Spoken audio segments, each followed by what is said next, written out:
트빌리시 박진수 집사입니다. 저는 부부학교 프로그램에 참여해보는 것이 어떻겠냐는 셀 목자의 권유를 받고 부부학교는 문제 있는 부부를 위한 클리닉 정도로 생각을 했습니다. 10년 넘게 결혼 생활을 했지만 크게 언성을 높이며 싸워본 적이 한 번도 없는 저에게 부부학교는 남 얘기로만 느껴졌기 때문입니다. 그런 와중에 아내가 부부학교 참여를 제안하였습니다. 저는 마침 아내에게 미안한 일도 있고 해서 아내의 제안을 수락하면서 참여하게 되었습니다. 첫 번째 시간은 성경의 틀 안에서 부부의 관계를 정립하기 위해 말씀 구절을 찾아보는 것이었고 평소 말씀에 갈급함이 있는 저에게 긍정적으로 다가왔습니다.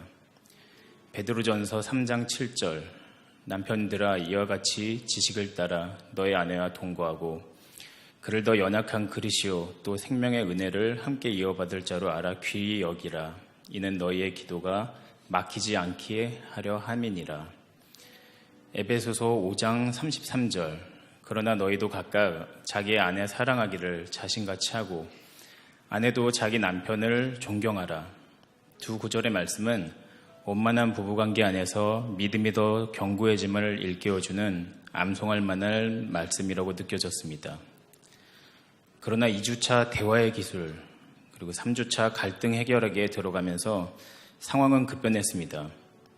대화 갈등 해결 과정은 부부간 소통의 부재로 인한 문제를 들춰내고 잠재된 갈등 요인을 파헤쳐서 궁극적으로 용서에 이르는 과정이었습니다. 그런데 이 과정을 거치면서 제 마음에는 잔잔한 감동이 아니라 극도의 공포가 엄습해왔습니다. 왜냐하면 아내가 대체 언제부터 쌓였는지 그리고 언제부터 이렇게 논리정연해졌는지 싶을 정도로 그동안 저에게 서운하고 힘들었던 부분을 조목조목 나열하면서 토로했기 때문입니다. 사람이 극도의 공포에 빠지는 건 정작 나쁜 일이 현실화됐을 때가 아닙니다. 언제까지 어떤 범위로 나쁜 일이 진행될지 알 수 없을 때입니다. 저는 집사람의 불만 표출이 어디까지 진행될까 하는 우려로 공포심에 휩싸이게 되었습니다. 근데 돌이켜보면 정작 저희 부부가 부딪힌 가장 큰 장벽은 부부의 문제가 무엇인지 정의하는 것이었습니다.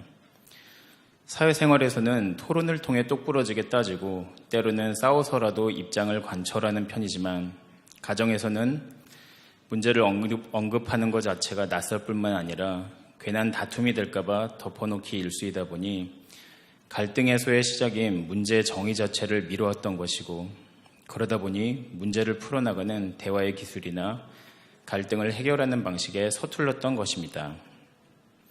프로그램의 강의와 다양한 사례들을 일방통행식 대화 방식, 아내에게 배려가 부족했던 가사노동의 불균형, 시댁과의 관계에 있어서 집사람의 입장을 고려하지 않고 독단적으로 행동한 가부장적인 모습 등 한 번도 객관적으로 보지 못한 제 모습을 거울처럼 그대로 보여주었습니다.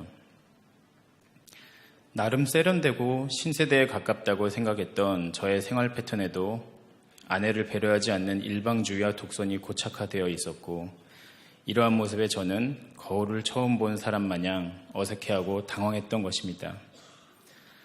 4주차 주제가 용서의 힘이었는데요. 걱정을 많이 한 저희 부부는 의외로 쉽게 서로 용서를 하고 또 용서를 받을 수 있었습니다. 왜냐하면 용서가 사람의 아량과 관용에 의해서가 아니라 하나님의 말씀과 믿음에 근거한 것이기 때문이었습니다.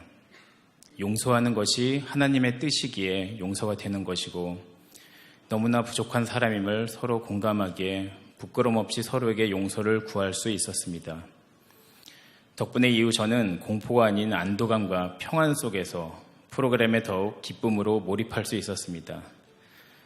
결국 부부학교는 부부관계를 회복과 화목으로 더욱 견고하게 만들어 주었습니다. 사실 부부학교의 커리큘럼과 진행이 성경에 기반을 두고 있지 않았다면 저는 아마 매우 냉소적으로 교재와 과정을 바라보았을 것입니다. 그러나 하나님 앞에서 한없이 미흡하고 불완전한 존재임을 인정하고 그런 서로를 애정어린 눈으로 다시 보니 말 그대로 저희 부부가 이미 한결 가까워져 있음을 보게 되었습니다. 평범한 부부에게 부부학교는 냉장고 청소와 비슷한 것 같습니다. 안 해도 살 수 있고 막상 하려고 하면 어디서부터 뭘 어떻게 시작해야 될지 몰라서 이내 냉장고 문을 닫아버리고 싶지만 하고 나면 왜 이걸 진작에 안 했을까 싶기 때문입니다. 부부학교를 일찍 접했다면 집사람과 최소한 지난 몇 년간 더 많이 웃고 더 행복하게 살았을 텐데 하는 아쉬움을 느낍니다. 그리고 그 아쉬움은 배우자라는 관계가 가끔 보는 관계가 아니라 매일 얼굴을 마주보고 사는 동반자에게 더 크게 느껴집니다.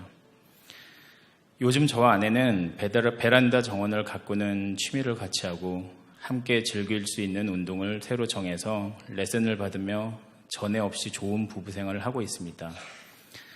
아내는 부부학교 세컨스쿨을 하자고 해서요. 이제 세컨스쿨을 시작했는데 공포심 없이 열린 마음으로 할 수 있을 것 같습니다. 참 감사한 것은 하나님은 저도 모르게 궤도에서 벗어나더라도 제가 상상하지도 못하는 방식으로 우리를 붙잡아 주시고 교정해 주시곤 한다는 것입니다.